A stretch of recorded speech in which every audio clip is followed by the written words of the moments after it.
Hi దోస్తులు, ఎట్లున్నారు? మంచిగా ఉన్నారా? మొన్నటి వీడియోలో మల్లన్నకు పెట్టుకున్న రోజు పొద్దున ఎట్లుంటుంది చూసినాం కదా. ఇది సాయంత్రం టైంలో మల్లన్నకు పట్నం వేసుడు. మల్లన్నకు పట్నం అంటే గంగరం చెట్టు కింద పట్నం ఎత్తింది. సేమ్ అదే విధంగా మనం ఇక్కడ వేసుకోవాలి. ఫస్ట్ ఇందాక పెట్టినట్టు గీతలు గీసుకోవాలి. ఇట్లా చూసినా 8 డబ్బాలు కనిపించాలి. అట్లా పెట్టుకొని అట్లా నిండుగా నింపుకోవాలి. నింపిన తర్వాత ఎల్లమ్మ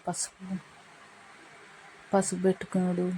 అవన్నీ పెట్టుకున్న తర్వాత గద్దె, ఈ గద్దెకి అన్ని బొట్లు పెట్టాలి. ఫస్ట్ అది వరిపిండి పసుపు కలిపి పెట్టుకోవాలి.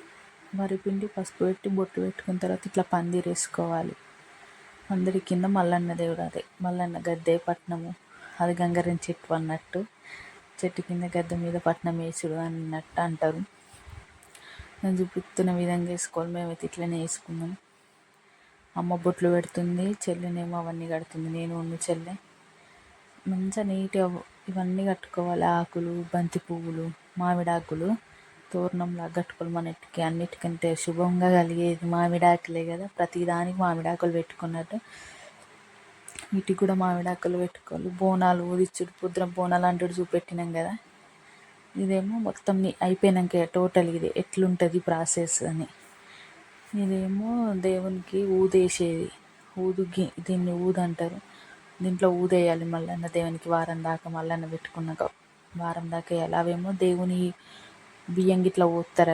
అవి ఇట్లల్లా వీటికి మంచిగా పసుపు పిండి రాసి బోనాలను ఊదియాలి. పూతగంధం వేసినాక బొట్లు పెట్టాలి. ఇట్లా అమ్మ చూపిస్తాను చూడు, అట్లా ఊదించుకుంటాం. మా సైడ్ అయితే, మీ సైడ్ ఎట్లా ఊదించుకుంటారు? పసుపు కుంకుమతోటి మంచిగా ముగ్గులు వేయాలి, బొట్లు పెట్టుకోవాలి. అవి ఎంత అందంగా ఉంటే దేవునికి అంత మెచ్చుతారట. మంచిగా నిండు బంతి పూలు కట్టుకోవాలి. అట్లా అన్నిటికీ ఇట్లా బంతి పూలు కట్టుకోవాలి. మళ్ళీ పూజించుడు అయిపోయాక మల్లన్న దేవునికి బంతి పూలు ఎక్కువ అంటారు కదా. ఇట్లా బంతి పూలు కట్టుకోవాలి. అన్నీ సేమ్ ఒక దాంట్లో బెల్లపన్నం వండుతారు, ఒక దాంట్లో పచ్చన్నం వండుతారు. ఇవేమో దేవుని గద్దె. బంతి పూలు కట్టుకున్న తర్వాత దేవుని గద్దె మీద ఇందాక చిన్నగా ఉన్నాయి కదా గురిగిలు, దేవుని గురిగిలు. ఒక గురిగిలనేమో అన్నం బియ్యం పోస్తారు, ఒక గురిగిలనేమో అది ఉండలు ఎత్తారు. తెల్లు ఉండాలని అంటారు. ఉండలు ఎత్తారు. అమ్మ బియ్యం పోస్తుంది. మన బియ్యం ఎట్లా పోసుకుంటామో సేమ్ అట్లనే పెట్టుకొని వాటి మీద పెట్టాలి. ఇదేమో దీపం ఇప్పుడు ముట్టిస్తే రేపటి దాకా ఉండాలి. ఏ టైంకి ముట్టించినామో ఆ టైం దాకా ఉండాలట. మేము దేవునికి చెల్లిస్తున్నాం. దీపం పెట్టిందమ్మ. దీపం పెట్టిన తర్వాత దీపం ముట్టించి మళ్ళీ దేవుని ఫోటో పెట్టినాము. అవి ఫోటోలు ఫేస్ కనబడతలేదని కొంచెం అటు ఇటు అన్నాం బంతి పూలను. దీపం ఈ టైం ముట్టిస్తే రేపటిదాకా అట్లనే ఉంటుంది. ఒక దాంట్లో బెల్లపన్నం, ఒక దాంట్లో పచ్చన్నం అట్లా వండుకోవాలి. దేవునికి చెల్లించిందన్నమాట. అన్ని ప్లేట్లో పెట్టి మనం ఏమేమి కూరలు వండినామో అన్ని కూరలు వేయాలి. దేవునికంటే కూరలు వేరే ఉంటాయి.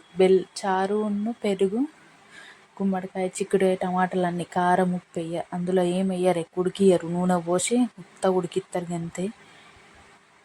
అవి దేవునికి పెడతారు. అమ్మ బోనము చెల్లిస్తుంది. ఈ విధంగా కొబ్బరికాయ కొట్టి పూజిస్తారన్నమాట. అమ్మ కొట్టినాము. కొబ్బరికాయ కొట్టిన తర్వాత అమ్మ ఒక పొద్దు ఇడుచుడు అంటారు. ఒక పొద్దు ఇడుతారు.